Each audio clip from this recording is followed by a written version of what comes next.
Copyright is a very black and white law, but it has a lot of gray area too. And I'm not an attorney. Seraphis is not an attorney, but I, in my day to day life, I run a copy shop, a print shop. And as such, I have become very intimately knowledgeable about copyright.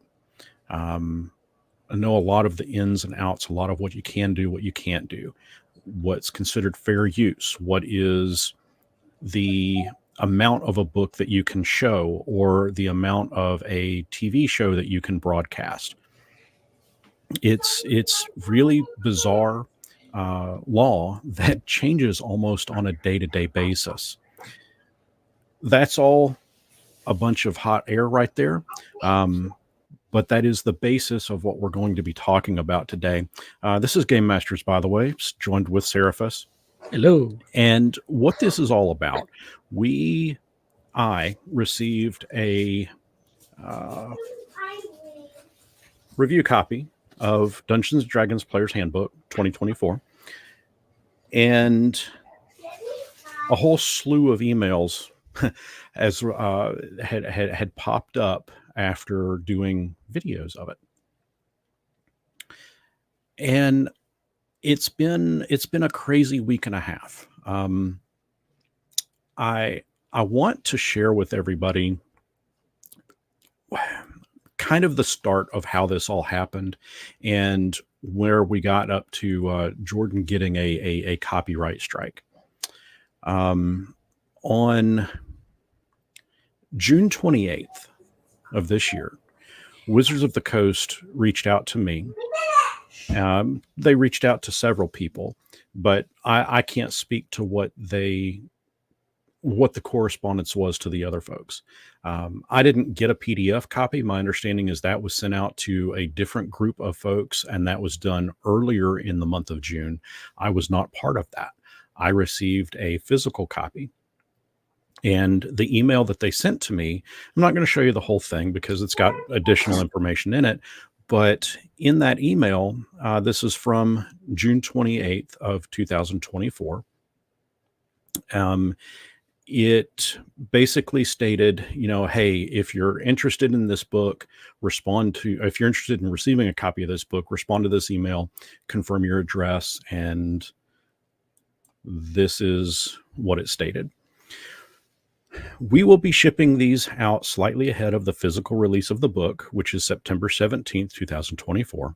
So please be mindful of spoilers and avoid posting content from inside the book until after August 1st, 2024 at 6 a.m. Pacific Standard Time. Please note that a public or private posting is not a contractual obligation for receiving a copy of the book. We just love seeing folks excited to go on new adventures. So me receiving this book, this as a review copy, I was not obligated to make a video about it. I was not obligated to talk about it. It was sent to me in a review capacity. I could talk ill of it if I chose to. There was no restriction in this email that said otherwise.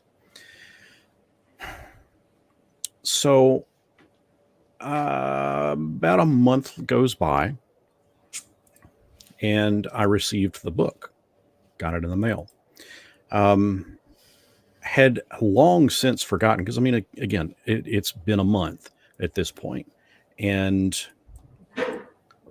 on July 27th is when I made my first video. Completely slipped my mind about, this wording here to please be mindful of spoilers and avoid posting content from inside the book until after August 1st. Why did it slip my mind? Well, when I got the book, all that was in the box was wrapping paper around the book and bubble wrap and the book.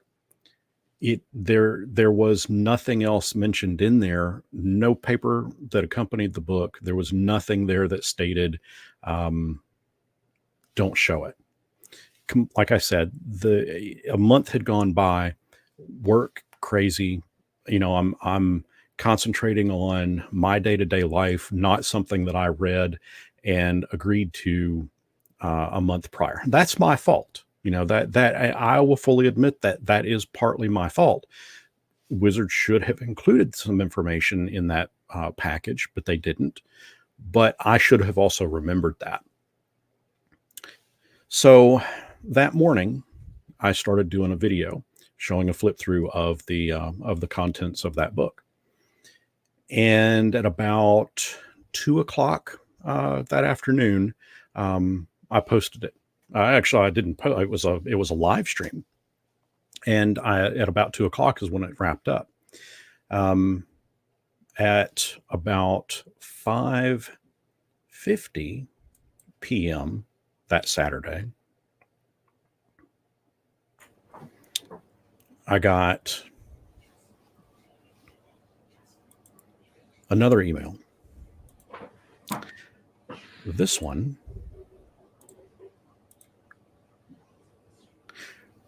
as you can see, Saturday, July 27th, so it's about a month later. We're pleased to inform you that your copy of the 2024 Players Handbook has shipped and is on its way to you. I had already received it. This initial package will contain one standard cover of the Player's Handbook. Our team will be shipping you an alt cover copy as soon as we can, and we'll notify you once it's headed your way. That's awesome. So they're going to send me, I'm assuming that they're sending me the collector's edition as well. But here's the important part. This last sentence. As a final reminder, before you dive into this new book, we would like to remind everyone that we ask you to refrain from posting content inside the book until after our embargo lifts on August 1st, 2024 at 6 a.m.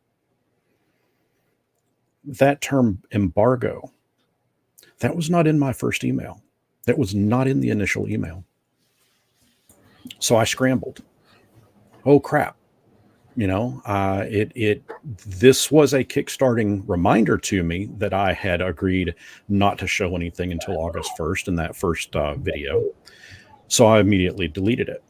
Yeah. Deleted the video. I didn't blur anything out. I just deleted the video.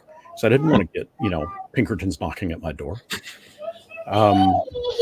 And so I was going to comply exactly with what Wizards was wanting and requesting.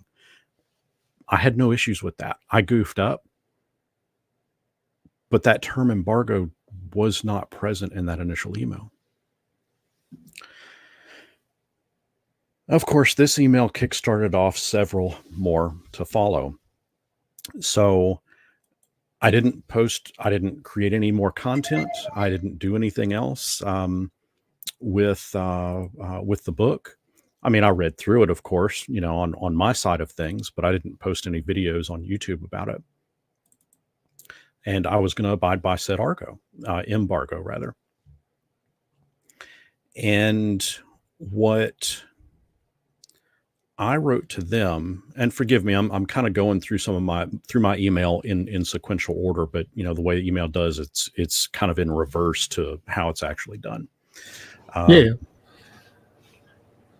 So what I had sent to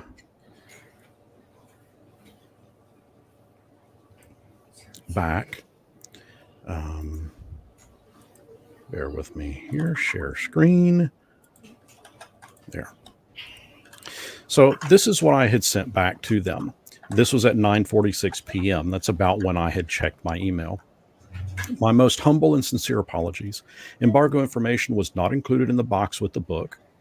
In the past, things like that have been, and the video was posted before I got an email detailing that embargo at 5:50 p.m. Within 5 minutes of that, I deleted the video. I did an updated live stream correcting this, in which I only talk about the book and show nothing from inside. That was with Seraphis, though I did read what it says on the back cover and talk positively about the cover price itself. It's not my desire to go against the embargo, so please let me know if this version of it goes against anything. And all I was doing was reading the back of the book, which is already hit, Wizards has already published that on their own website. So it's out there. That information is out there and available to anybody. And Seraphis and I talked about the book. kind of gave a little overview of my impression of it, if you will. And of course, I talked about the positive price. It was $49.99. I think they easily could have upped the price, but hey, I'm not one to mince words, and I'm gonna, if I see something that I like about the book, I'll talk about it. So that's what I did. Then I got another message from an attorney friend that basically stated, well, embargo means you're really not even supposed to talk about it. Oh, crap. And so I deleted that live stream as well. Okay, that's fine. So the weekend went by and I was a little freaked out. I wasn't feeling all that great. And I had not heard from Wizards of the Coast about that, to see, but it didn't matter because at that point I had already deleted that second live stream as well. Yeah. So that morning, I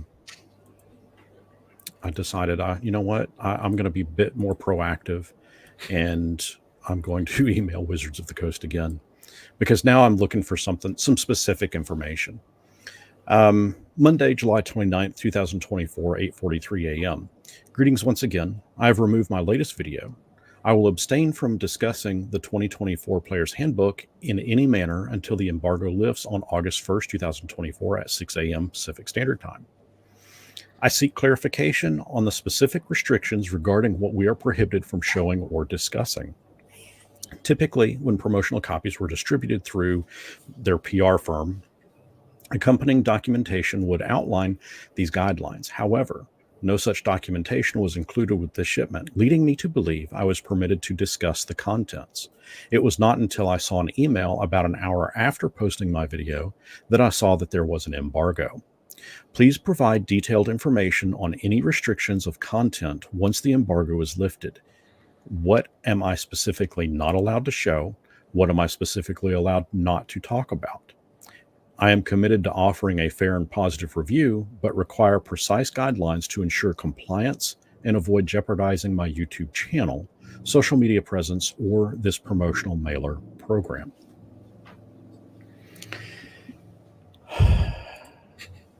It's to have to dive into. I just want to create content. I want to enjoy the hobby that is YouTube. For me, making videos is fun. But when I have to dive into and dip into reaching out to attorney friends for guidance on things, on what I can and cannot do, it takes a touch of toll on you.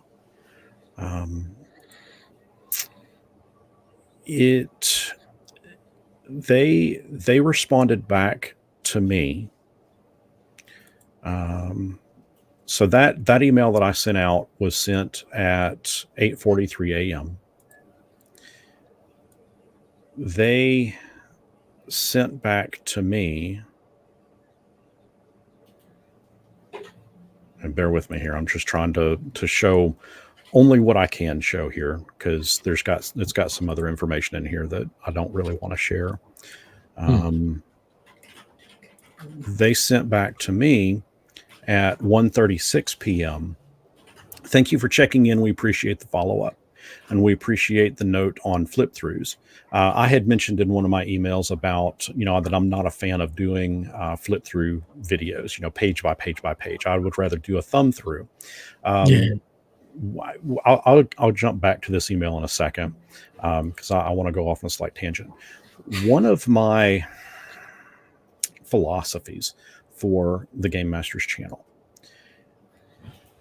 back in the 80s and the 90s, when we were interested in a book or a module, we could go into our hobby shop, our local hobby shop, and we were allowed to pick the book up, flip through the book, and look at the contents within, see if it was good, see if it was crap. And today's day and age, Amazon doesn't allow for that if you're buying it digitally. A lot of those game stores are gone. Bookstores like Barnes and Nobles, Books a Million, they're closing up left and right. And I don't even have a bookstore in my area. So my alternative is to go to Amazon and see what they have. Go to D&D Beyond, see what they have. But you can't flip through those books there. It has been set up so that you buy blind. You don't know what you're going to get. And Seraphis, I know I'm kind of going. So I want you to jump in here for this one.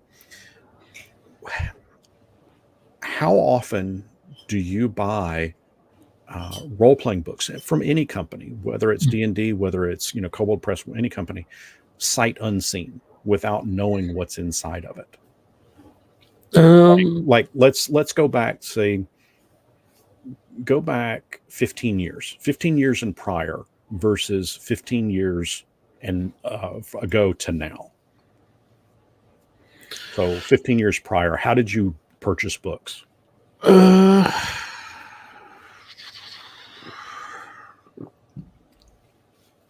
trying to think how I got my first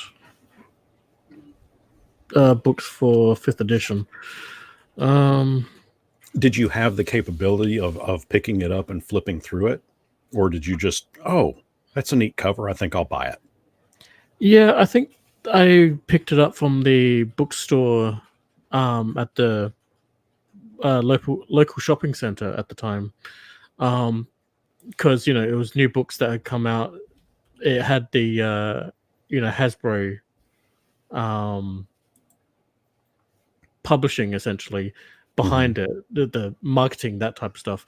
So it was one of those things that the bookstore that used to be near me would stock kind of in I guess the young adult section, right? Sort of thing. So you had the physical copy in your hand before you purchased it. Yeah. Okay. Although, this this was during my period when I wasn't really I'd played 2nd edition. I'd heard about 3rd edition. I'd heard about it changing from TSR to WotC, and I just never picked up the game. And then I was in there for something else, saw that, had a look, and was like, yeah, okay, whatever. But I didn't buy it at the time. It took I think watching some Critical Role and some other things for me to see, okay, it has changed, but it looks like it's changed in some positive kind of ways. Maybe I'll pick it up. People seem to be really enjoying and talking about it. Right. So that's when I actually got it. Right. So, but later. that's my question is, so when you saw that, you had an opportunity to pick it up in person, flip through it, get kind of oohed and awed by it. Yep. And you may not have bought it right then and there, but it kind of dug in your brain a bit, and you were like, however many days or weeks later, yeah, okay, I'm gonna go get that because it was cool. Yeah. Versus today, you can't flip through digital versions of these books until they're released. So that has been the philosophy of my channel. I want to be the eyes for folks to be able to look at this stuff and see if it looks cool. And I'll offer my commentary. If I feel that it's cool, I'll say something about it. I have never felt that it's been my place to tell anybody, you've got to go out and get this book. I'll tell you if I'm going to get it, if it's something that I would get, but ultimately I want folks to make their own minds up. Yeah, but you also already got the review copy too. I do. But there are some books that I do just purchase because, like Dragonbane is one of them. They didn't give that to me for free. Free League didn't. They have given me some other things, but when I heard about their Kickstarter for it, I jumped on it. I wanted to support it because financially, because I had seen that book before. Albeit it was, the old version from the 80s. And it was the the Swedish version of it. Yeah, the And darker. and it visually looked cool. And so, bringing it up to current modern day and in English, well, okay, I'm going to add Tori. We have T and Tori here. Hey, Hey, I if my see internet doesn't break. a blue circular blob. Where are you at? I am not in a. I'm next to my phone, and my phone's kind of pointed in an oddball direction because I'm buried in cross stitch projects and such. So I didn't know if it'd be okay if I just joined in the conversation. And I am, because I'm on my phone and buried in cross stitch, I didn't have access to my little logo. I would have put my my little with the bomb Oh yeah, fake yeah. stick figure. I would have done that, but I don't have it on my saved on my phone. I just had to pick a random picture. Oh, So well. this is a wisp. So I'm a blue Okay. wisp. Yeah, that's fine. That works. I wanted to pop in because something caught my attention. I mean, it's an interesting conversation. Obviously, I can't speak too much because I don't have review copies and stuff. But it was interesting that the first email specified nothing inside the book. Right. Because I was listening to your story and said, "Hey, please don't share anything inside the book," because obviously the cover's already been out for a while, and the back is on their website. And then you said that you deleted the other video too. Yeah. So the second video was deleted because the email specifically used the key term embargo. Embargo is more or less you can't even talk about it until it's a hair shy of being in a non-disclosure agreement, which I never signed. They never sent to me an NDA to sign. So that initial email just said, "Hey, please refrain from doing this." A month later, I get the book. I had long since forgotten about the email, and there was nothing in the box to remind me of that. That's my own mind's failing. That is my fault. I take full responsibility for goofing that part of it up. But even the second email. Yeah, so that second email that they sent to me, that's the one that specified embargo, and that's the one that was like, "Oh, okay, yeah, let me make this right, take it down, be done with it." And it didn't. The term embargo didn't click for me that, hey, I probably shouldn't even talk about it until the embargo date is gone, which was August 1st. And then it was another person that contacted me and said, "Hey, yeah, you probably shouldn't even be talking about it." And that's what prompted me to take it down. And then the email started going back and forth. So the latest email, or at this point in the chronology of the emails back and forth, was this one that Wizard sent back to me on July 29th at 1:36 p.m. "Thank you for checking in. We appreciate the follow-ups, appreciate the note on flip-throughs. After the embargo releases, you're free to cover the contents inside the book how you would like." I want to repeat that. "You're free to cover the contents inside the book how you would like." With the exception. Foreshadowing. Yes, very much foreshadowing.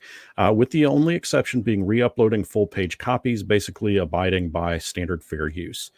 So what they're saying here, without specifically spelling it out to me, is they didn't want folks to take screenshots of the book as it was displayed on the screen and be able to put together their own digital copy of it, which subsequently actually happened, not with mine, but with another creator's content.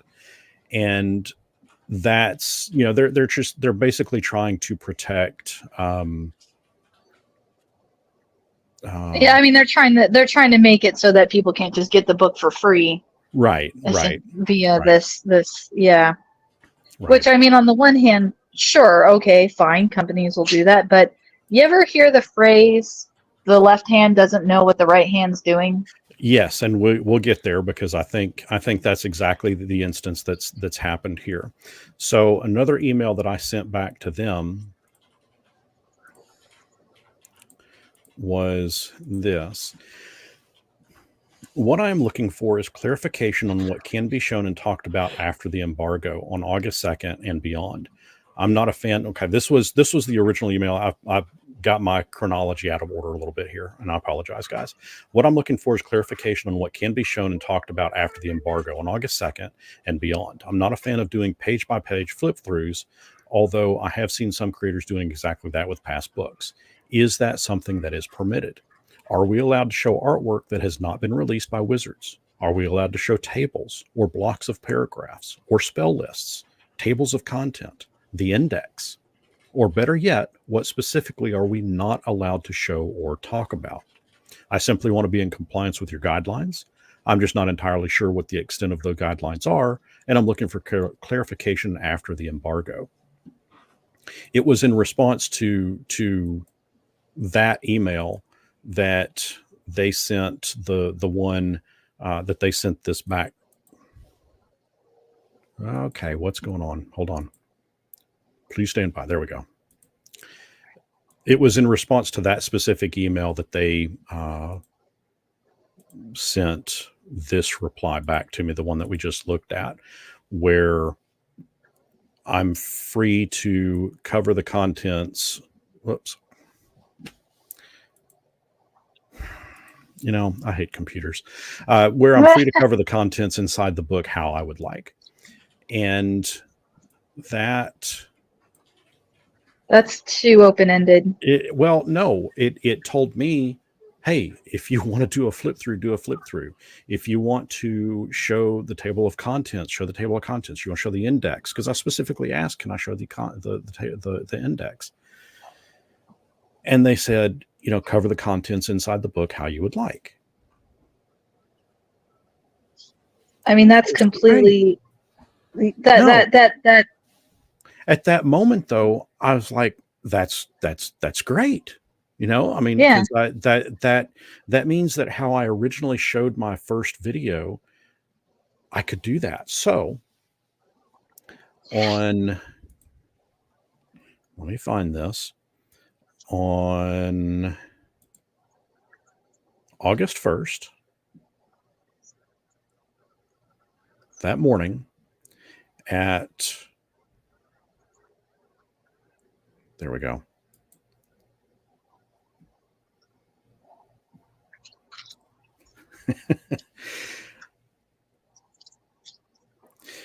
Bear with me here. I got to get past the stupid little ad, because I'm going to pop this up on screen real quick. Okay. Just because I was okay. No, go ahead.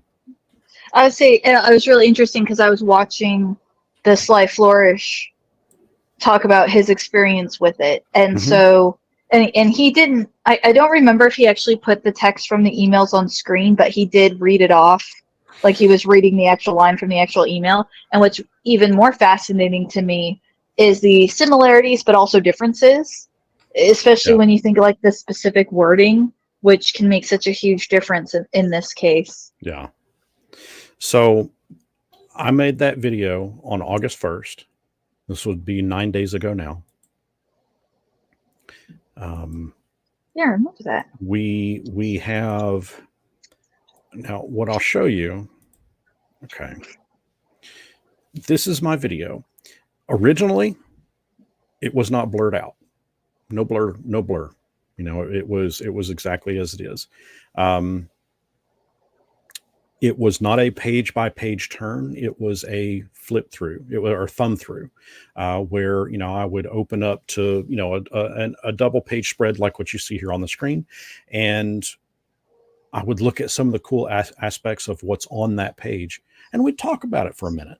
And then I'd grab, I don't know, maybe 10 pages, 15 pages, handful, and flip it. Oh, this is neat looking layout. Let's check it out. And we talk about it. And this goes to what I was talking to you, Seraphis, about is, you know, if you were in the bookstore, you could pick it up and look at it like this, you know, I refuse to buy blind. I don't like buying books that I can't see what's inside of them. I don't feel that is I don't think that that's a right tactic. to expect your customers to buy blind. I'm not a fan of it. Just quickly on that yeah. subject, do you guys not have any stores that stock the physical copies that you can like thumb through books or anything? Or is it we do, but not in my area. okay? I mean, the closest bookstore to me is like 2 hours away. Yeah. Okay. Ditto. But I mean, when in an instance like this, I mean, it's a little bit of a different, of a unique situation because, I mean, the book itself doesn't come out until September. But even then, when it does come out, assume that let's take a look at the book that just came out, A Quest from the Infinite Staircase. Where would I go to look at that book? If I didn't get an early release version of it, where would I go to look at that book short of hopping in my car and driving 2 hours away? I can't. I mean, you're not going to find it online unless you're, going to like a bootleg, pirated website or something. And I'm just not keen on doing that. I like to have, I'm a tangible person. I like to have the stuff in my hand. Yeah. So no, go ahead.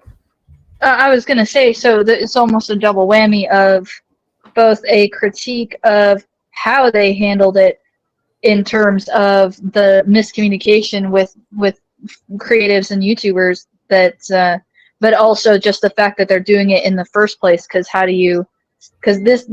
these review copies are going out to people before the book ever hit shelves. So you basically, if Right. I'm following correctly, no one like me, for example, would have any way to really get an idea of what's in this book before buying it without watching one of these channels. And I remember August 1st, I popped open my YouTube at work and just scrolled for like 15 straight minutes, and it was just nothing but that book for 15 minutes of scrolling. I mean, the instant that day hit, it was just my feed was flooded with those books. Right. And then, yeah. And then they mysteriously vanished or went blurry. So what's happened, after I posted that video, that's where it was, maybe 2 days later or so, I had gotten wind, let's see. No, I guess it was the very next day, August 2nd. Yeah, according to this email. Bear with me. I'll show you this one too.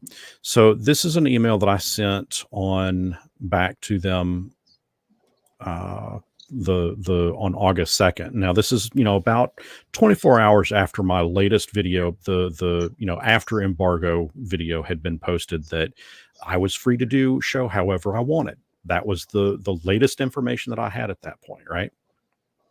Yeah. Give me a second. Okay.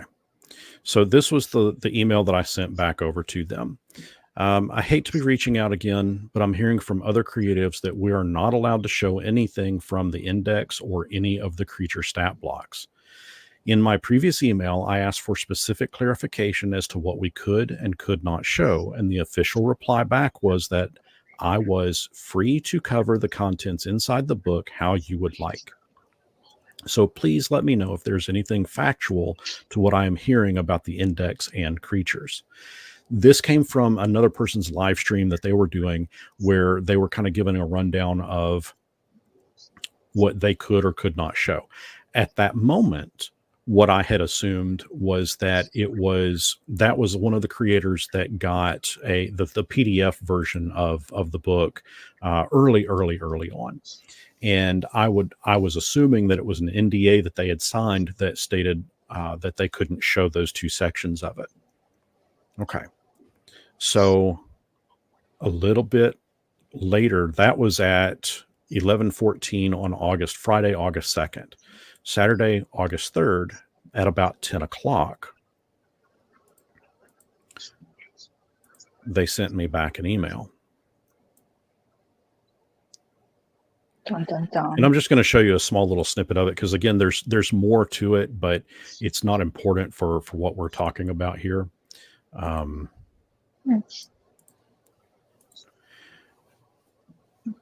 Thank the you. Game Master is supposed to have some secrets. Sorry. Yeah, some secrets. Yeah, I got to keep some stuff behind the screen. Thank you again for reaching out for clarification. You should have received the update and guidance provided to all recipients of the physical creator mailer, which does identify sections under permanent embargo. Permanent embargo now. For the 2024 Players Handbook, these page ranges are under permanent embargo, pages 346 to 359, the stat blocks, and pages 378 to 384, the index.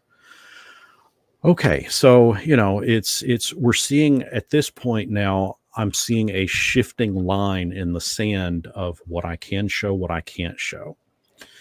So at that point, I began frantically blurring out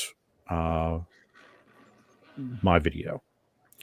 So that's anybody watching it now. That's as a result of me going through and blurring out that third video that I did covering it.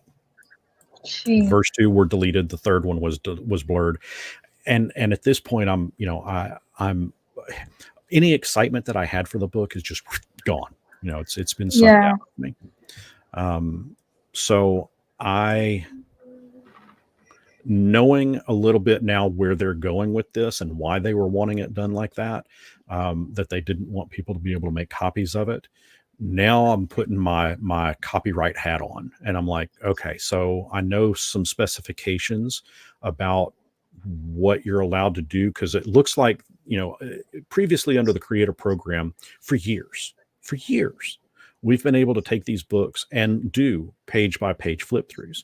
Maybe it's because the Player's Handbook, the new version of it, is such a high profile book that they feel like, hey, you know what? People are going to copy this and they're not going to buy it from us. Possibly. I wouldn't do that. I don't know. But I know that there's some people out there that probably would.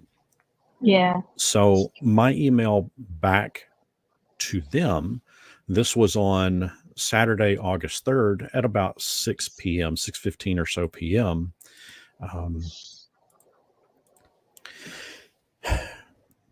I appreciate getting back to me. And guys, when I'm sending correspondences, I try to be above board and professional. There's not a reason to get snarky.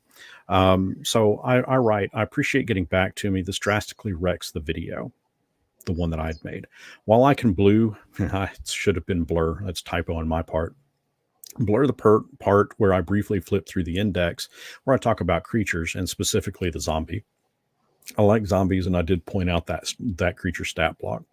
I do a thumb through where I land upon the open book, and 2 pages are up for a duration of time as I provide commentary. I do not a page by page flip. Again, another typo by me, but I do show pages. As in the previous email, it was explained that I was free to cover the contents inside the book how you would like, with the only exception being re-uploading full page copies. And I took that to mean that, well, actually, as this explains, it did not occur to me that opening the book and landing on, for example, the pages that introduces combat, that would constitute as a full page copy. I took it to mean that I could not scan the pages and place them onto my website for someone to download. While I could blur all of that out, I fear that it would make the entire video pointless.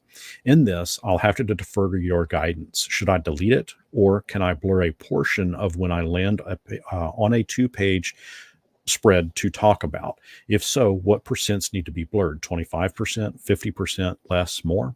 Again, blurring the index and creature stats is easy enough. It's the rest of the video that will be tricky.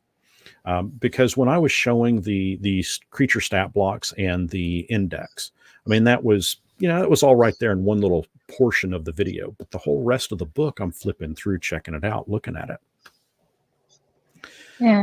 So they did send back another specified guideline, and it was one that I had asked for, but I don't know if this was information that had previously existed, or if it was something that they scrambled and thought about because it was a little bit later that day. Yeah, it was still on Saturday that evening that they sent this response to me with a little bit more of a guideline. Single page, if you show a single page, at least 50% of it has to be blurred. If it's a 2-page spread, at least 75% has to be blurred. And of course, the stuff that's under permanent embargo has to be completely blurred. So at that point, just, you know what, fine. I want to be in compliancy because I don't want to see anything, detrimental happen to my channel. So that's what I did. I went through and blurred that video. How much time did that take you to blur it? Well, the video itself, hold on one second, was 20 minutes. So I would say it probably took me maybe 10 minutes to okay. go through. I mean, it didn't take a tremendous hours amount and of hours. Yeah, it wasn't hours and hours. Okay. I was just curious. So I got to show, this is a blast from the past. Big Die Pizza and GameMasters. Been a while. Big Die. I've known this guy since, gosh, Die. How long have we known each other? That goes. You and I go back to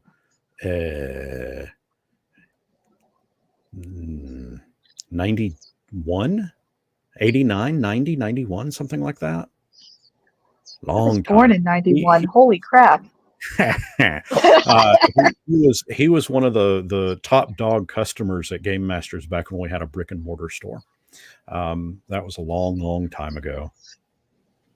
Dang. Man, 1997. Okay, 1997. Yeah, those are some fun stuff. Fun times. So fine. I can abide by what it is that they had requested. I have no issues there. They did reach out to me, and I'm gonna see if I can't. Give me half a second here, because this is an email that I don't have. It's like they're moving the goalposts on you. It almost feels like behind the scenes. It is. And so then we have the copyright strike. The copyright strike that another creator suffered, and that honestly freaked a lot of us out, a lot of creators out. Well, yeah. What we have since come to understand is that copyright strike may have been sent out by an attorney from Hasbro that was not in the understanding that creator had received a promotional copy.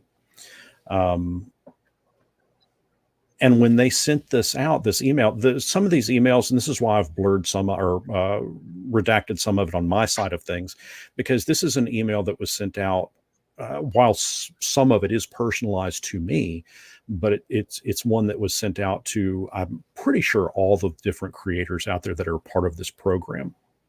And I want to specify, there's a couple of different programs. There's the ones that, Wizards have been open about, that they're paying folks for to talk about. I think like Jenny D is one of them.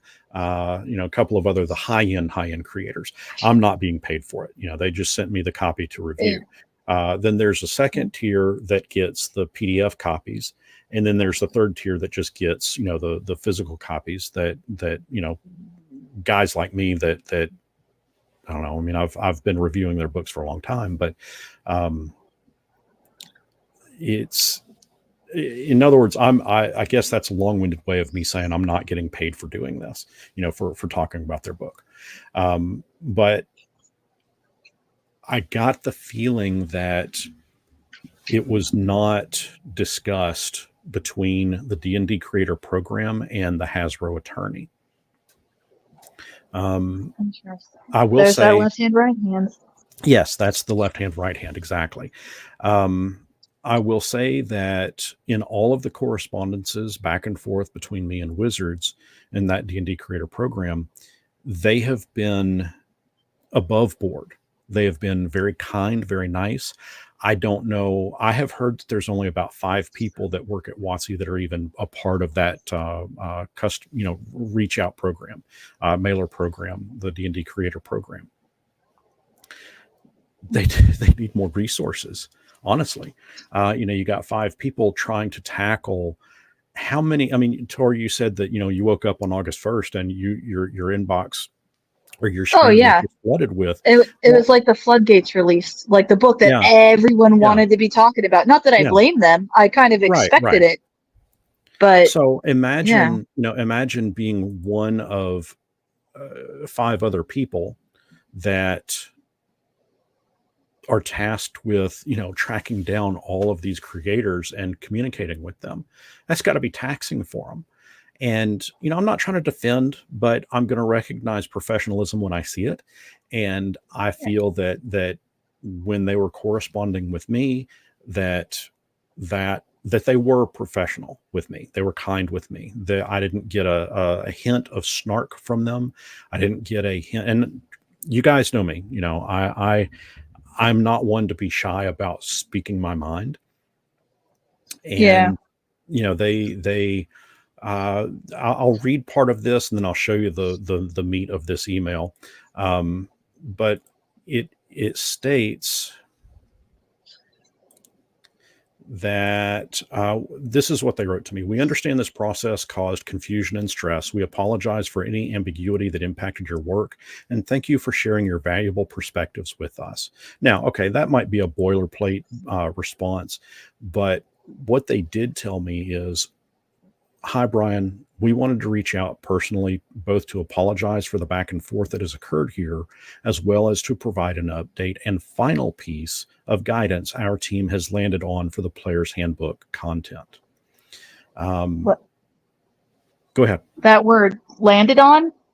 Yes. Like we want to show you the final thing we landed on. Correct. I hear that and I just my brain immediately responds with like, wait, so like you guys didn't have this figured out beforehand? Correct. That is exactly where my brain went as well. Which again is why I feel this team of 5 needs to have more resources. This could be a very kick-ass program if the content creators are provided the correct information. Not that what we were given was incorrect, but as I said earlier, that line shifted. There was a line drawn in the sand, wind blew it away, and a new line was drawn. So this is now the most up-to-date of what can be that of what I can do. As of August 7th, 2024, the following guidance replaces any previous communications. So everything we've just talked about, throw it out the window. Remember it, because I had to put this all in context, right? For 47 minutes and 58 seconds, I had to put that in context. But this is the law or let me rephrase. This is not the law. This is the book of rule that I have to abide by if I'm going to show anything in this book. As of August 7th, 2024, following guidance replaces any previous communications. Do not publish footage, images, or distribute files that display an entire chapter of the book end to end. Entire chapter. Correct. An entire chapter of the book end to end. Correct.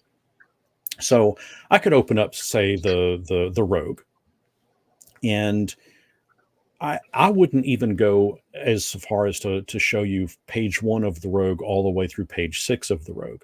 I might just open up a 2-page spread, look at it, and talk a little bit about what's neat on that 2-page spread. And then we're going to move on. That's my style of making videos. But this is something that's supposed to apply to all the content creators doing this. 2, do not publish footage, images, or distribute files that display the entirety of the book, page by page, from beginning to end across your content. In other words, don't do a page-by-page flip through. That makes sense. I've never done that anyway. I'm not a fan. Or I'm also hearing in there, don't publish one video 1 week with this page and that page, 3, 5, and 7. Correct. and then the next day publish 2, 4, and 6. Yeah, Correct. Yeah, across your content. Correct. 3, do not upload or distribute PDF content of any product provided to you. Basically, if you were given a PDF, don't upload that PDF to a pirated website, or send an email of it to your buddy because they don't have it. Don't do that. I was never given a PDF copy of it anyway, so no risk of me doing that, and I wouldn't do it anyway. 4, yes, don't do that. Do use the book as a visual asset for your content for reference, illustration, or discussion in accordance with fair use. Okay, so that is a whole big number 4. The guideline of number 4 is a whole big can of worms. Okay, wait. I have to look at that more closely. Let's see here. So we'll look at okay, we'll break it down. Do use the book as a visual asset for your content. Okay, so the first section, I can use the book if I say, for example, was going to talk about the rogue, and one little section in there, I could show that and use that as a visual asset for reference. If I was going to reference, I don't know, the spell cure wounds, I could look that up and we could talk about it, and I could provide commentary on it. Illustration, if I was going to, and that doesn't necessarily mean the artwork, it just means if I was going to illustrate an example from the book, I could use the book to help illustrate that example. Or discussion in accordance with fair use. So that's the part, fair use, that is very gray, very murky. Without me going into it a whole lot, there was a live stream that Ted from Nerd Immersion did last night that I watched, or maybe he did it yesterday and I watched. I'm going to post this link in the chat, because if you want to know a bit more about fair use, he has an attorney friend, Noah from My Lawyer Friend. That's the name of his channel. But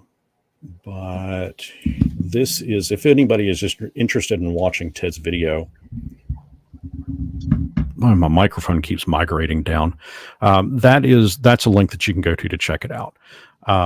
They go into exactly what, now again, it's not legal advice. It's just, it's legal information.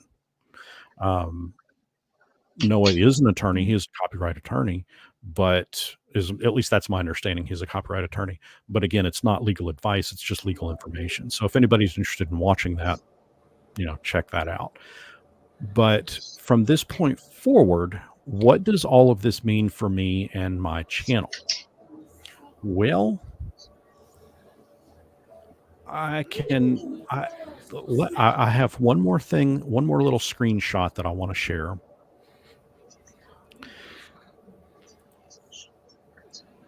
This is kind of stuff I have nightmares about. I'm not gonna lie. Copyright strikes are like creator 100%. Nightmare fuel. Yeah, 100%. So this is okay.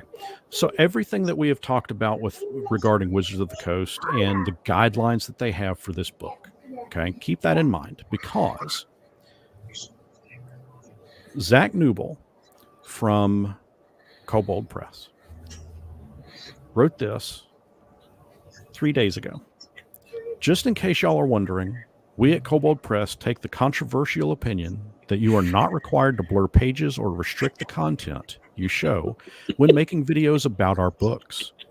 Just an FYI, since we've gotten the question a billion or so times across the social media stratosphere within the past few days.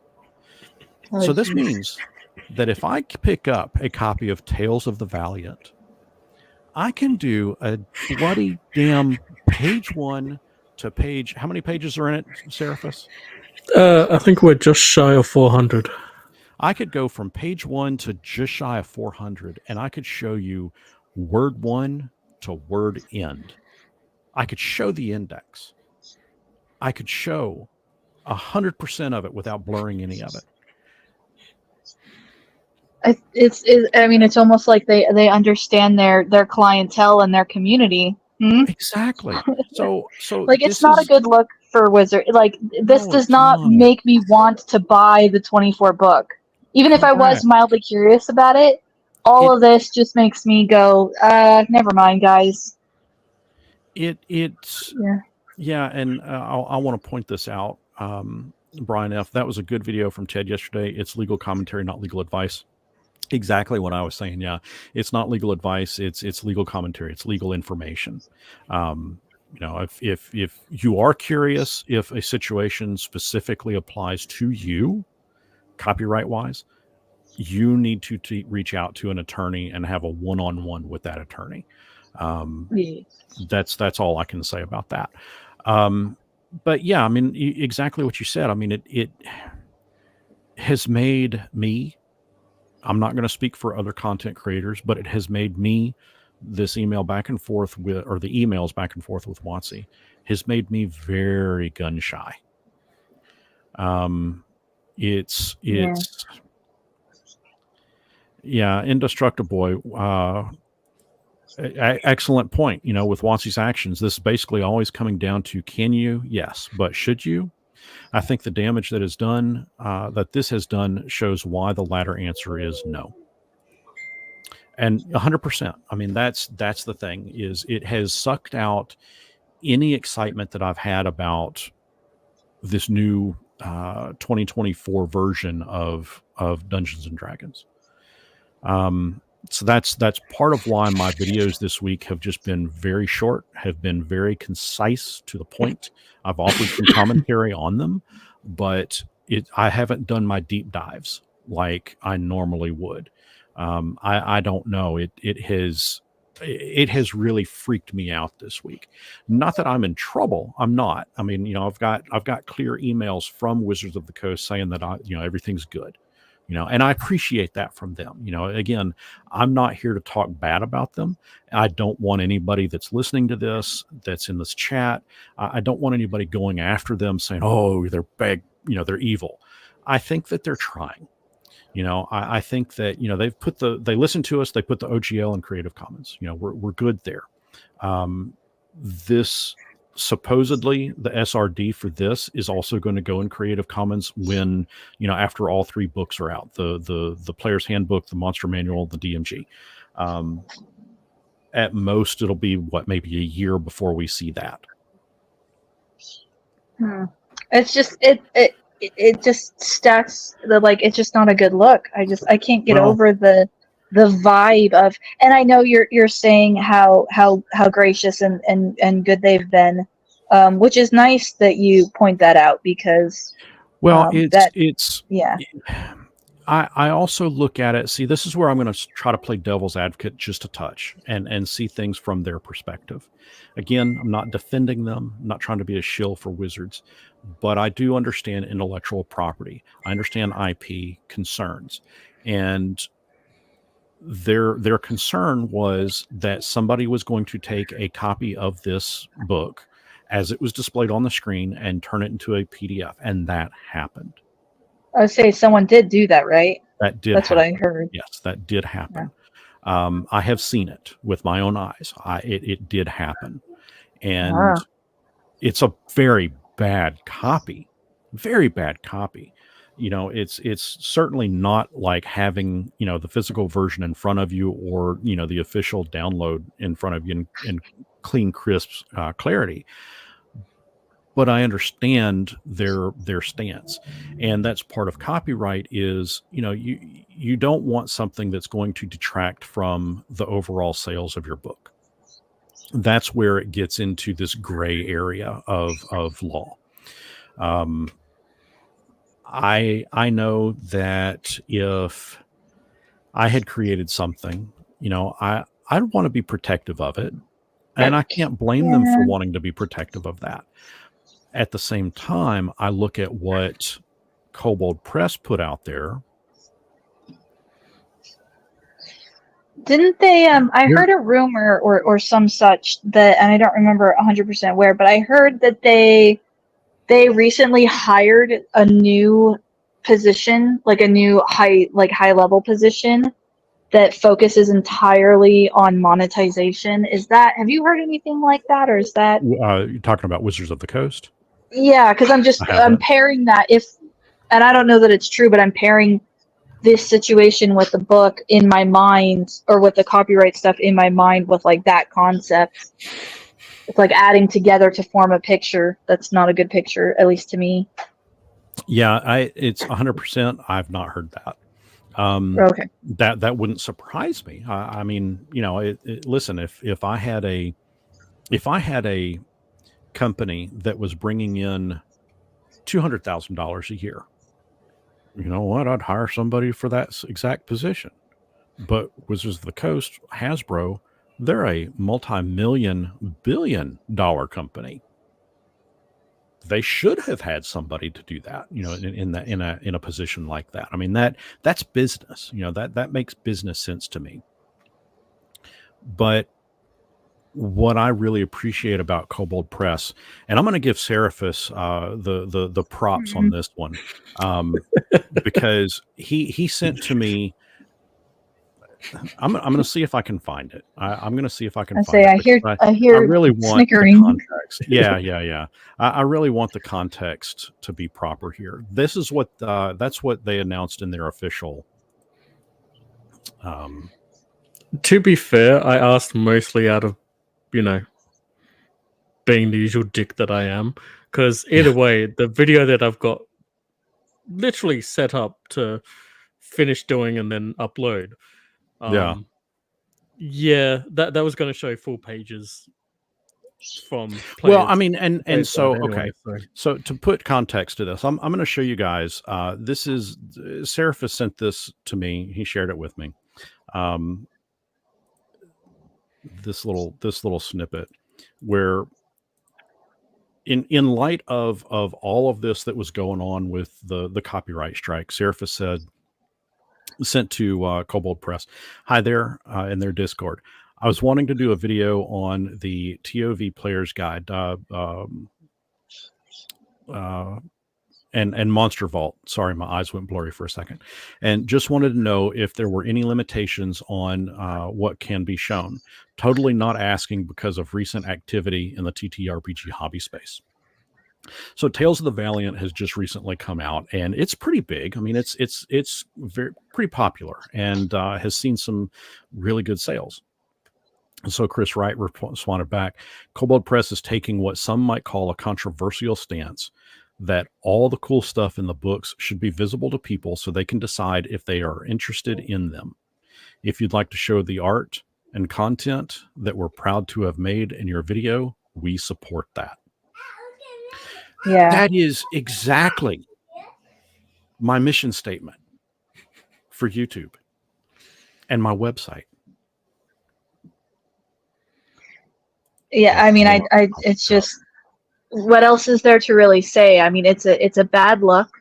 It's a bad, and I mean, the disorganization on a sort of like a company front, on a, because I work for a really small company. I mean, the entire company is like less than, I think, 5 or 7 employees max. But there's those moments, those things that happen. Like there was a mistake on a customer's order, if you will, kind of honest mistake, just honest miscommunication, like oh shoot, and I happen to catch it, before the customer. And so rather than like go into this, what we did in this case was I just called her back and said, like, hey, error on my part. I thought your order was ready. It's not quite ready yet. I'm so sorry about that. I totally got mixed up, right? I just, that's what I said without going into like a big, huge, long thing. Because we had to redo it. And it's like, there's some things that you don't want to be shady about it, but there's some things that the customer doesn't necessarily need to see. If you're scrambling behind the scenes and it's visible, like that is not a good sign. Yeah. Like of a healthy company. You know what I mean? Right. So I want to point out something here that Brian F. states. Brian F. is an attorney, and they, referring to YouTubers, need to understand what they can and cannot do. They cannot rely on WotC to tell them you have to cover your ass. 100%. if you are going to be a YouTuber, and Indestructible, I know, or Taryn, I know, you're kind of taking on a different stance there. It is ultimately our responsibility to know what we can and cannot do. Ignorance of the law does not exclude one from breaking the law. You cannot cruise down the road going 90 miles an hour in a school zone if somebody the night before took down all of the speed limit signs. Because those aren't posted, that doesn't mean that you can do that. Likewise here, I mean, copyright law is very black and white, but again, there is a lot of gray areas to it as well. I will also state this, and Brian, I'll ask you this. If you could reply in the chat, I'd love to know. Even though I have a lot of emails going back and forth at this point with Wizards of the Coast that has specified what I am allowed to do, that within itself is not exactly a legally binding or authoritative medium. It's not a contract. That's my understanding. So if I do follow what they have specifically provided at this point, next week they could change their minds and backtrack and come after me with a copyright strike. Is that correct? Well, that sounds scary. It's very scary. I mean, but that's my understanding. Now, would that be wise of WotC to do?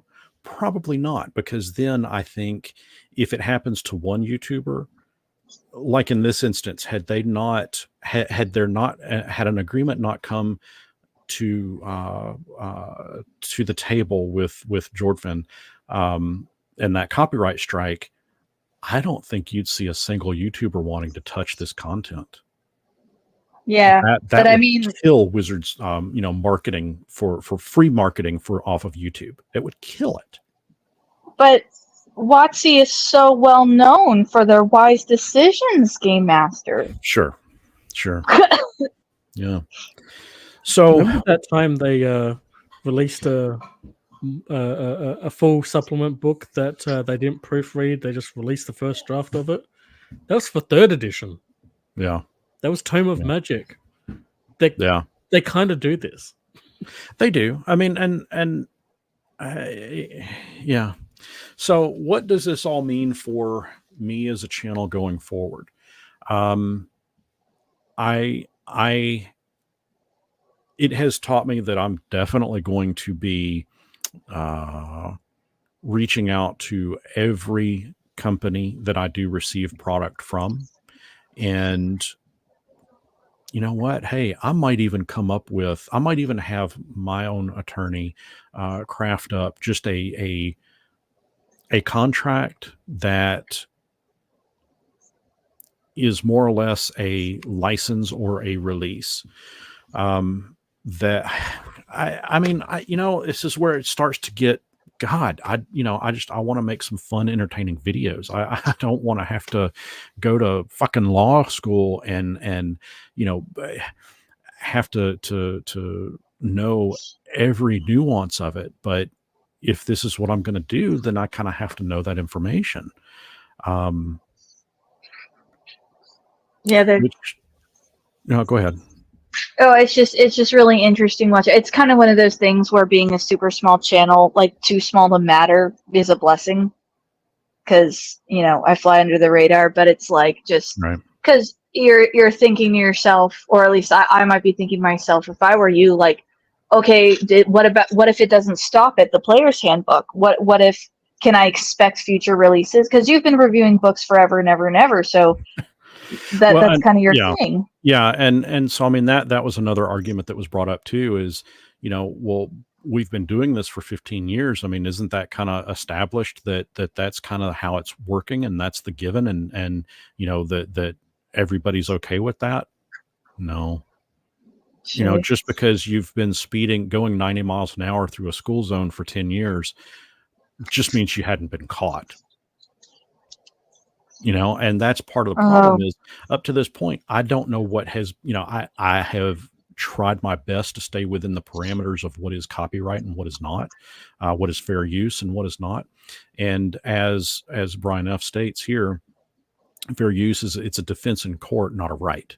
I work at an educational entity, a nonprofit organization that I get all the time. I get educators wanting me to make copies of something that we don't hold copyright to. They have to get a copyright release before I will print it. Otherwise, I can't print it. It's not legal for me to print. And I'll also point this out. It's also worth it to note that most YouTubers are making like $100 off these videos. Hiring a lawyer just isn't realistic. Indestructible, you may be making about $100 off these videos. Me, it's like $2.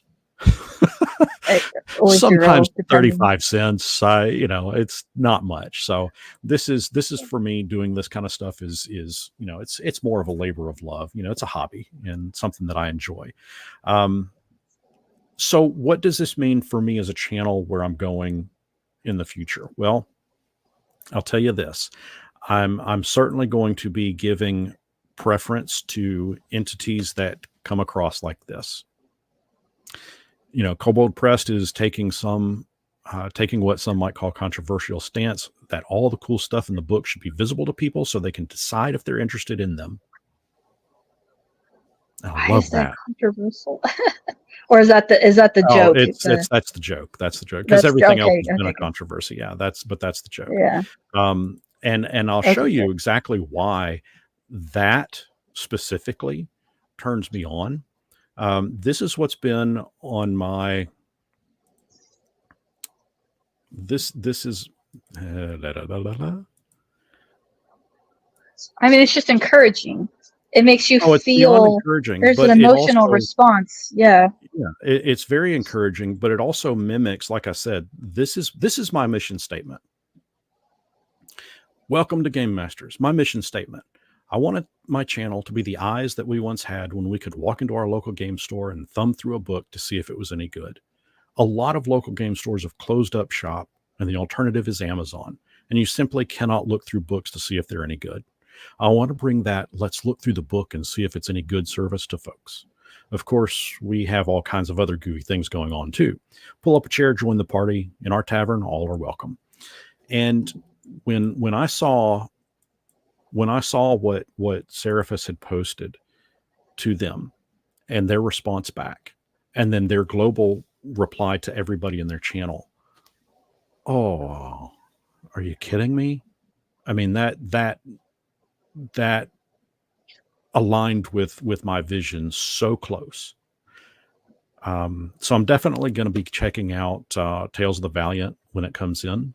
I know many people already have it. I didn't get it, but I did now. It's on the way.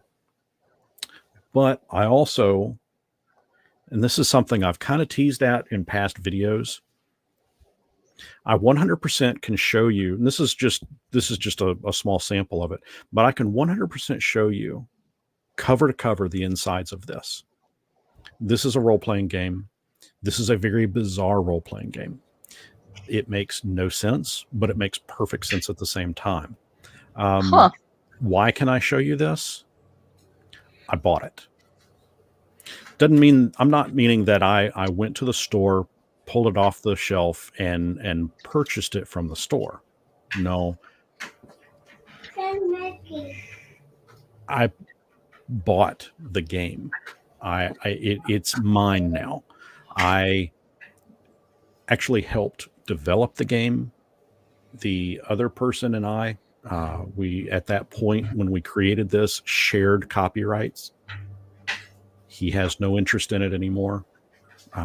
This was developed. Oh God. Big Die, you said it was 1997, so it was around that time that we collaborated on writing this, putting this together.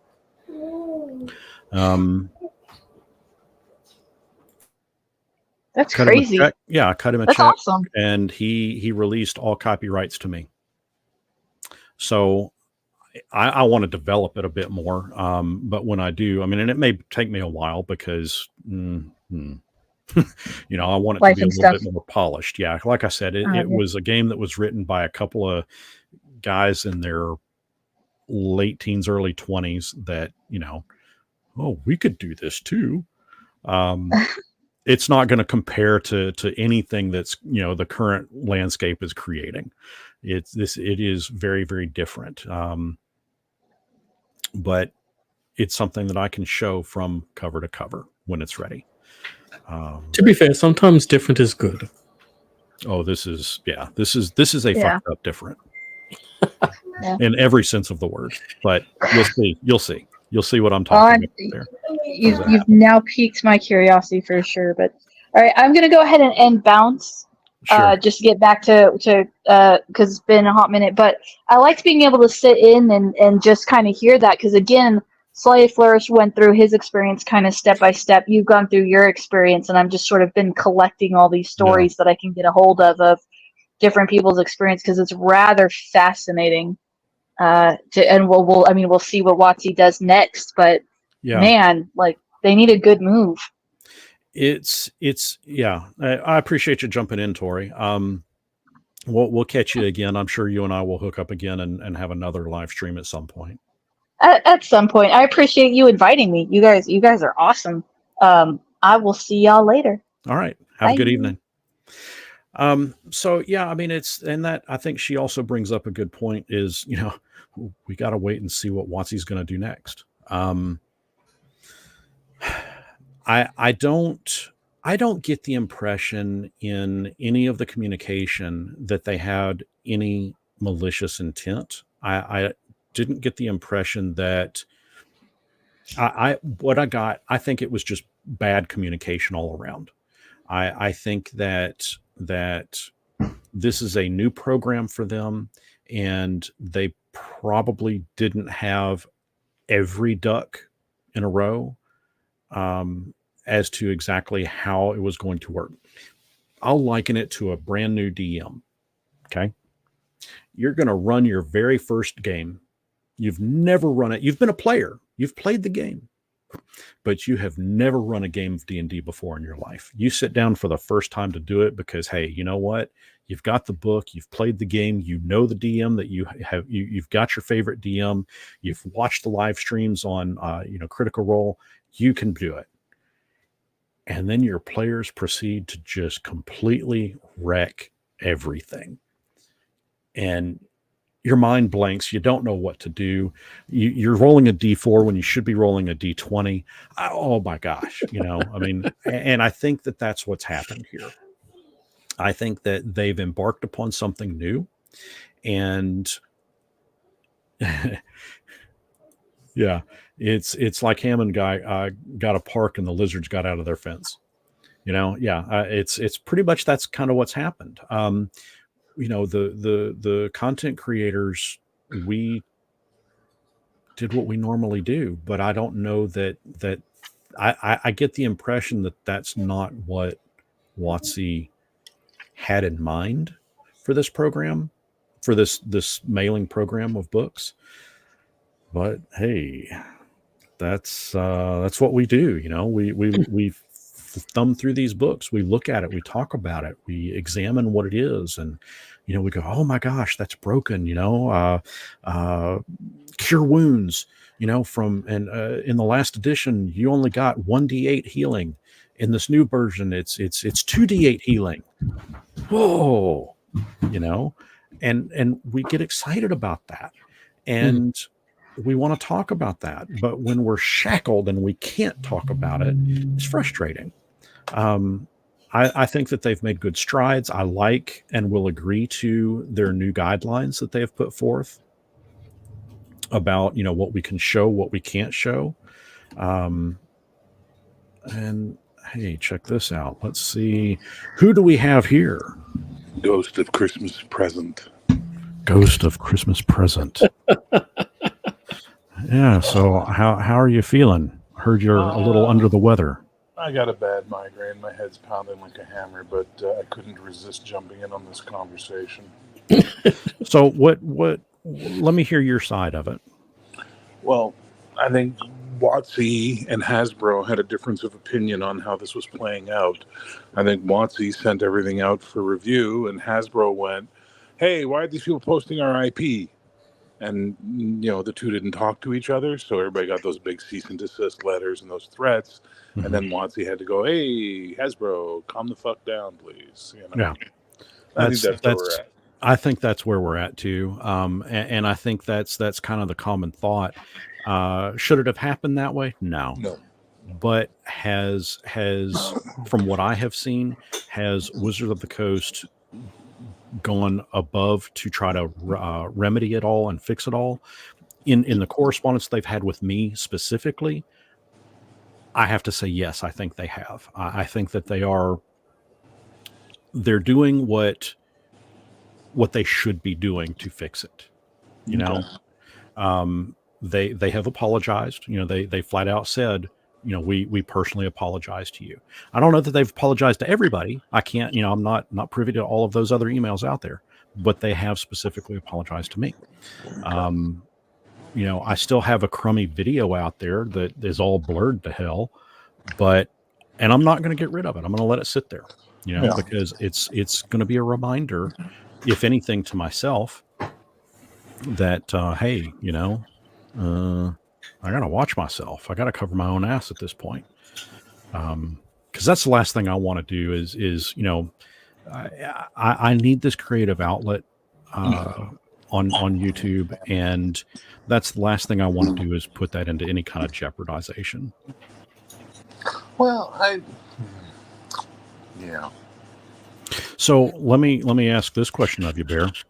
There is there's another book that's going to be coming out at some point, possibly later this year, maybe early next year. It's another role-playing game that I'm interested in covering.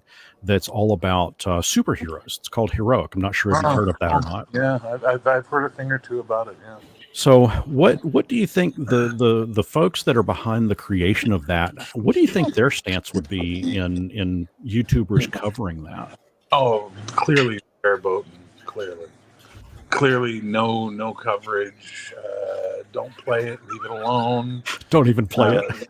Just put it in the corner and use it as use it as a table leveler. Yeah, exactly. Use it to prop something up, including my own self-worth, and maybe line a cat box with it. That could be cool. Oh, like use the individual pages and shred them and use that as no. Use them as the liner at the bottom of the box that collects the excess moisture. See, that'll work out better for everybody.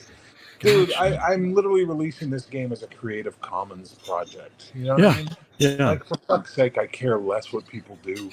Like, oh, you're talking about my game and you're saying mean things. Okay. You're talking about my game and you're saying great things. Okay.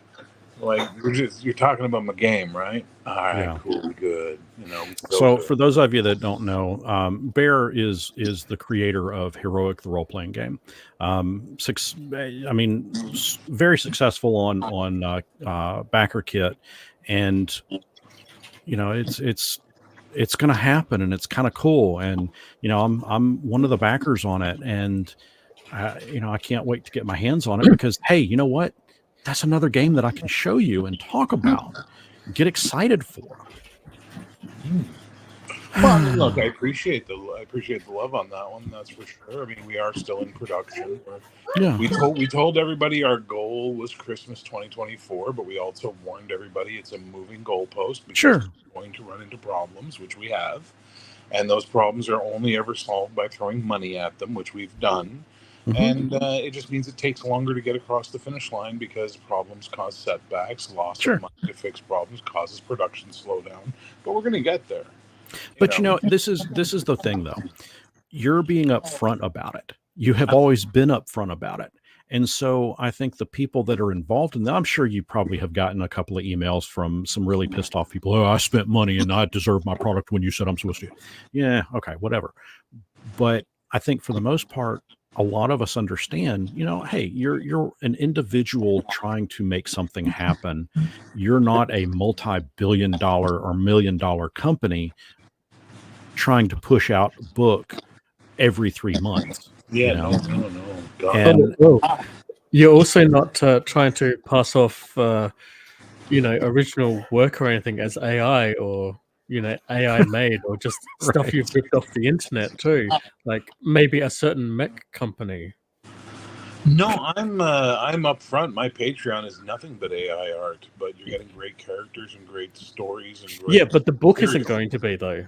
No, and that's one of our Yeah. biggest problems is the art team has been, with all due respect, it's almost like someone Nerds Nerd referred to the project as the ship of Theseus, right? Like if we started with this writing team, this art team, this production team, and slowly but surely we're replacing people as we go along as they drop off on the shores of the island they're most comfortable on. So it's the game of Theseus, man, and that's okay. Yeah. But it's there. It's going to be there, and it's going to have real art and by some really fucking talented artists. Like we got set back, and then we recovered in a way that's absolutely aces on, or as I like to say, tits on toast. It's just really going to come off nicely. We're going to have we have a better perspective than when we started. Our writer is currently in a cabin in the mountains for the next 6 days working on this. She's like, she needed to get away from all her distractions to write. Nice. So she's doing that. We I'm still have ready our to do original that. layout guy, so that's a nice thing. Shannon and I are happy we still have him. Though, I'm prepared for the day he says, "Look, guys, I can't do the project because X, Y, and Z," and I'm just gonna go activate my InDesign. What's that fucking thing online where you go do courses there? Skillshare. I'm going to go activate my InDesign Skillshare 6-day course, and I'm going to learn my InDesign skills, and I'll do the goddamn layout. I don't care. No. Like, the difference between what WotC does and what I'm doing, what most indie producers doing, is we're doing it as a labor of love. Right. We're doing it as something we need to do. That's one of the core reasons that I jumped on it to back it. And I think that's why a lot of people are, is because, hey, this is getting a personalized touch. This is not just a regurgitation of a book that was released 2 years ago, with a new shiny cover on it. It's not, we're not dangling a new shiny in front of a bunch of people and going, gimme. It's a labor of love, like you said. No, absolutely. And I mean, look, it's as I've always said, we stand on the shoulders of giants making this because it is based on the original Marvel superheroes from TSR. But I think we've made some really good innovations and changes and move forwards that make it a better game and answer a lot of the grievances people have had over the years. Yeah. Not that I'm trying to sell the game, because you can't back it right now until it comes out, so there's no point in me trying to sell it. But it's just something that matters to me, and it seems to have struck a chord with a lot of people. Yeah. And they really enjoy it. And even just using the playtest version, there's some really, really excited boosters out there. So more of that, please. Yeah, so Nerds Nerd, I backed heroic because that shit slaps hard, and I trust Bear won't let subpar writers and artists make his game. So that needs to be the tagline. Heroic, the role playing game. Hard. That shit slaps hard. Don't make me laugh. It hurts. Fuck. Sorry. Oh, that would be great if you could put that on there. Or at least have an art piece. Have one of the I don't know, somebody in as like a character inside the book. Like maybe a 2-panel comic that, I don't know, one of them says that shit slaps hard. That'd be or you like do how you have on the back of reviews, like New York Times says this. Yes. That shit slaps hard. Yeah. Or we'll do it like Fallout, where you get to like the third page of the book, and it'll just be a center graphic piece of Nerds Nerd in a circle with their thumbs up, and it just says that shit slaps hard. Yeah. Certified. That's great. So yeah, I mean, I guess that's kind of the weird direction that I'll be taking this channel. I still, in spite of all of it, I honestly, guys, I mean, I still want to cover some of the stuff that's in this book. it's there are some things that have changed, and I'd like for some folks to be privy to what that is. Of course, come September 17th, I mean, those that are interested are going to have the book, and they're going to know, or if they've pre-ordered it, they'll have early access to it through D&D Beyond. But there's still some stuff in it that I'd like to cover, and plus I don't know how long it's going to be before I get the Tales of the Valiant book in to go over. So I need something to fill in that time frame. Tales of the Valiant is legitimately what I like to refer to as a modern fantasy heartbreaker. Just for the name. You had the coolest goddamn name in role-playing, Black Flag. Yeah. Everyone was into this name, Black Flag. Like, everybody thought it was the coolest shit. They were waving black flags on their YouTube channels. And then you announce it's being released as Tales of the Valiant? What the fuck? Who in your marketing team shit the bed on that one?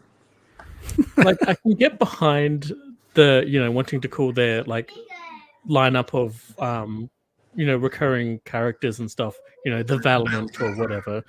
But, you save that flag for your campaign, man. Yeah. You don't call your core game Tales of the Valiant. Black Flag was punk as fuck. Well, wasn't Black Flag? Wasn't that a punk band? Yeah. It's also a insect. An insect repellent. Yeah. Wasn't like three black stripes. I don't know. Henry Rollins was in Black. Yeah, that's right. That's right. That's all we need to know, right? Oh man, yeah. Wow. That takes me back to my skateboard days. I'm like 13 years old. Holy crap. Gen X forever. That's what I'm going to do. Instead of doing BX, I'm going to do a D&D clone called Gen X. Fuck it. Did I tell you my latest idea because I got to start producing content on my channel again as opposed to just doing live streams? Did I tell you my latest idea for how I'm going to build an audience? You know how they have all those, the worst 5 players that show up at your game? I'm going to do one of those, but they're going to be like Lizzie Borden, fucking, what's his name from Psycho, Lizzie's an attention whore, and she's glum, and she also likes to axe random players. You don't want that at your table. Worst player, of course, number 1 is going to be Hitler, because he's the worst player to have at your table. He's always annexing the guy next to his snacks. Yeah, it's bad news.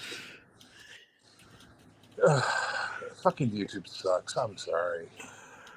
Watching people with this isn't me talking about me. This is me talking about people I know. Seeing people with tremendous talent, like say Cody, or Sean, the Mage's Musings, or even Eli, just struggling to get an audience and to get somewhere with their channels, and then some fucking twit comes along and starts yammering about fucking WotC D&D, and they get 50,000 subscribers in 3 months. It's just like, good God. The masses are unwashed and unfriendly. Yeah, this is what I'm like when I have a migraine, by the way. Well, dark side there.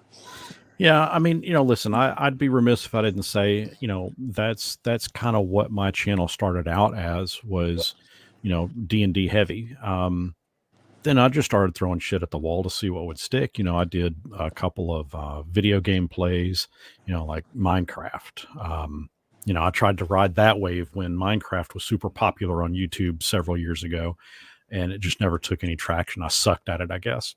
No, nobody cares if you suck at it. It's just the algorithm is punishing.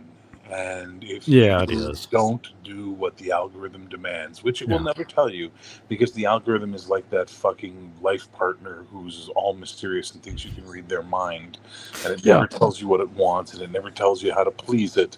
But if you don't please it, you're sure as fuck gonna know you didn't please it. Yeah. But if you do please it, you'll never understand if you pleased it, because the way you just pleased it in a month, it's not gonna be able to be pleased that way anymore. You're 100% right. That definitely describes some of the videos I've got. So was that Sarah? The algorithm is a fickle bitch. The algorithm is a cunt. Never mind fickle bitch. Yeah. Jesus Christ, Facebook's a fickle bitch. I don't know. I still like MySpace. Is it alive still? Yeah. Nice. Yeah. I even still have a MySpace account somewhere. I missed that entire MySpace train. Oh.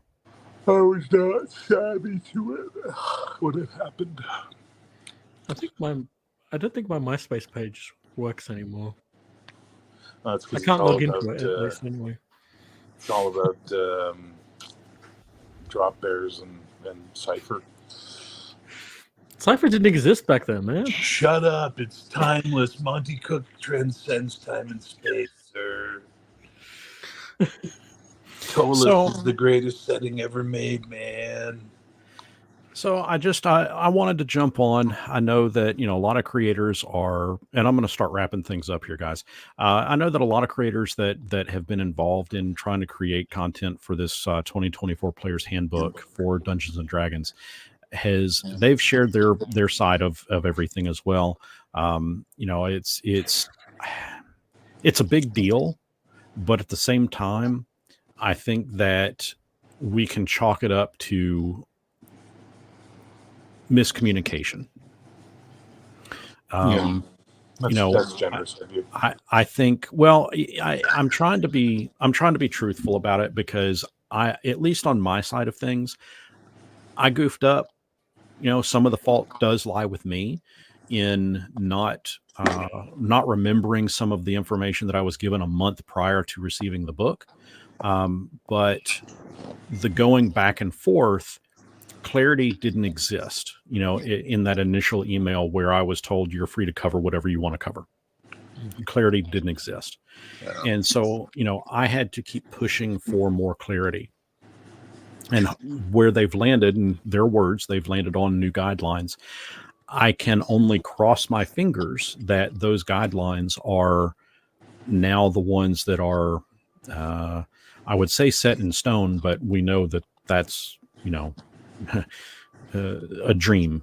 It's probably likely not set in stone, because it could change next week. And that's part of what has me so hesitant in even and disappointed and disheartened in even wanting to create content for it right now, because gosh, it does take some work to put together these videos. You look at stuff, like right now, for example, I'm looking at one where I compare a spell that has changed greatly. Well, not greatly, but it's changed in this book, in this version of it. But I'm going all the way back to 2nd edition, and I'm looking at that spell from 2nd edition to 3rd edition to 3.5 to 4th edition to the 2014 version of 5th edition to the 2024 version of 5th edition. And I'm comparing it, going all the way back to its beginning to where it is today. And that takes time to research, that takes time. I have to find the books. I have to, flip through the books that I've got. And, it takes time to research that. But I've probably put, 3 hours into it, and I haven't even recorded it yet. Once I record it, then I'll have to edit it. And once it's edited, then I'll post it. It might take a good 8 hours total for that one video. I don't want to have to risk, 2 weeks down the line having it, you can't show that.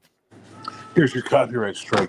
Yeah. Look at it. They'd send me a review copy, which they never will, because I'm convinced now, if WotC even remotely remembers my name after I applied to be a reviewer, they saw one of my videos and went, fuck that guy. But if I did have a copy, and again, I say this in the ethereal concept of, I've heard there are review PDFs out there, and if one were to magically find it my way, I would be the kind of jackass who would immediately put a live play together and start doing a live play of their new version of D&D, just to see how long it takes them to fucking attack me and come at me. Yeah. Well, I think at this point, if they did, I think a lot of YouTubers would just stop covering them. And that's what they don't understand. And that's what the last couple of years has been their lack of understanding, is that there is a fan base that supports them, but that fan base can turn in a heartbeat. Yeah. Well, they saw it with the OGL. They've seen it with other things too. But as I said, that's kind of, we're rehashing now what we've kind of gone over. But well, I wasn't here for that. So no, I'm not saying that. I'm not I'm speaking. having original thoughts, Brian. Thank you. Jeez. But they're copywritten. What? We already talked about it. I hate you all. So, guys, anyway, that is my take on all of the emails, the copyrights, and wizards. I'd love to hear if you're another creator out there that's gone through some similar things. I'd love to, if you make a video, tag me. I'd love to see it and hear, additional takes on it. Oh, hey, there's Bear. So with that, guys, I think we're going to wrap up. Going on an hour 40. Whoa, that's one of my longest live streams yet. But hey, time flies when you're having fun. Seraphis, anything you'd like to plug before we head out? In like 12 hours, I'm doing a live stream. Yeah, you are, aren't you? Yeah. Who all are you going to have on that? Well, this guy. Damn it. And maybe this guy if he's feeling better. If I'm awake. Yeah. And gaming with ADHD if he's awake. Also, a lot of he's awake going around. Yeah. I got it. Otherwise, I'll try to rope in T and Tori again. Cool. Gotcha. All right. Well, Bear, anything you're looking to plug or talk about? Yeah, I'd like to plug this hole in my sinuses that's causing me all this pain, but otherwise I'm good. We got flooded. Ice cold shower. That's what you No, need. it's nothing to do with that. It's because we just got the tail end of the hurricane here in Montreal, and we had a big, massive storm cell come in off the Great Lakes at the same time. They converged over the city, so the barometric pressure's been all over the map. Yeah. Migraines, and half our city got flooded. So there's that too. That's fun. Unfortunately, I didn't, so I'm lucky. But sucks. So yeah, if tomorrow I'm feeling better, I'll absolutely be on your show, Sarah and Brian. Sorry I couldn't have been here earlier. But nah, man, it's good. I understand. I always appreciate the extra views on it all because hey, that's what makes for fun conversations. Yeah. So, guys, I appreciate everyone joining. Until next our paths cross, I have nothing to plug because hey, whatever. If you like what you saw, subscribe, give the video a thumbs up. Watch some more of my stuff. Watch. I can't work out pointing. Watch Seraphis. Watch Bear. They're fun. Until next our paths cross, may you not get a copyright strike.